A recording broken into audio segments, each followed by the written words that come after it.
19 साल हो गए आंध्र प्रदेश के विजयवाड़ा में बी फार्मेसी पढ़ने वाली एक 17 साल की स्टूडेंट आयशा मीरा की हत्या होकर, लेकिन आज तक सिस्टम ये नहीं बता पाया कि उसे मारा किसने। इन्वेस्टिगेशन पहले सिट को दी गई, फिर सीबीआई तक पहुंची। फैमिली हाई कोर्ट से सुप्रीम कोर्ट तक गई, उस फैमिली को आज तक न्याय नहीं मिल पाया। किलर कौन है ये पता चले बिना ही केस को क्लोज कर दिया गया। अब आयशा की अस्थियां देकर बोल रहे हैं अंतिम संस्कार कर लो। आखिर आयशा मीरा को मारा किसने? 19 साल हो गए, दोषियों को क्यों नहीं पकड़ा गया? आंध्रा के गुंटूर डिस्ट्रिक्ट के तेनाली में एक मिडिल क्लास माइनॉरिटी फैमिली में पैदा हुई थी आयशा मीरा। विजयवाड़ा निम्रा कॉलेज में बी फार्मेसी ज्वाइन की। फ्रेंड्स के साथ इब्राहिमपट्टनम के दुर्गा हॉस्टल में रहती थी। 27 दिसंबर 2007 को बाथरूम में खून के तालाब में पड़ी मिली। आयशा को मार दिया गया। किसने मारा पता नहीं, क्यों मारा पता नहीं। सुबह तक मर्डर की खबर फैल गई।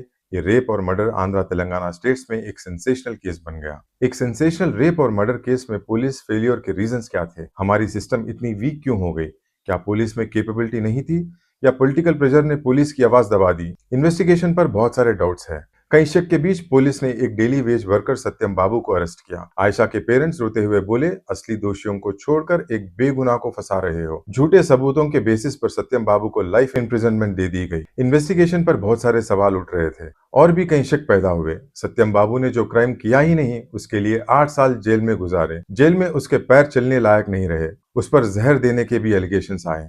आखिरकार सत्यम बाबू ने लीगल फाइट करके खुद को बेगुनाह साबित किया। उसकी रिलीज के बाद फिर वही सवाल, असली किलर है कौन? 2018 में सत्यम बाबू को एक्विट करने के बाद केस सीबीआई को दे दिया गया। आयशा की डेड बॉडी का सेकंड पोस्टमार्टम हुआ, फिर भी कोई सॉलिड एविडेंस नहीं मिला। ट्रायल कोर्ट के एविडेंस डिस्ट्रॉय होने पर भी बहुत सारे डाउट्स आए। सीबीआई ने भी हाथ खड़े कर दिए। 7 साल में भी किलर्स कौन है ये पता नहीं लगा पाए। ऐसा रिपोर्ट सीबीआई कोर्ट को दिया गया। 20 फरवरी 2026 को आयशा मीरा के किलर्स को गुड न्यूज मिल गई। सीबीआई कोर्ट ने केस को पूरी तरह क्लोज कर दिया। 27 फरवरी 2026 को आयशा के बॉडी पार्ट्स के अंतिम संस्कार की डेट फिक्स कर दी गई। आयशा मीरा का केस क्लोज हो गया। सिस्टम फेल हो गया। हमारे टैक्स के पैसे से सैलरी लेने वाली पुलिस अपनी इनकेपेबिलिटी से हाथ खड़े कर चुकी है। लेट हो गया कहकर सीबीआई भी हाथ झाड़ लिया। आयशा मीरा के मर्डर की सच्चाई की इन्वेस्टिगेशन आज भी सस्पिशियस है। किलर हमारे बीच में ही है।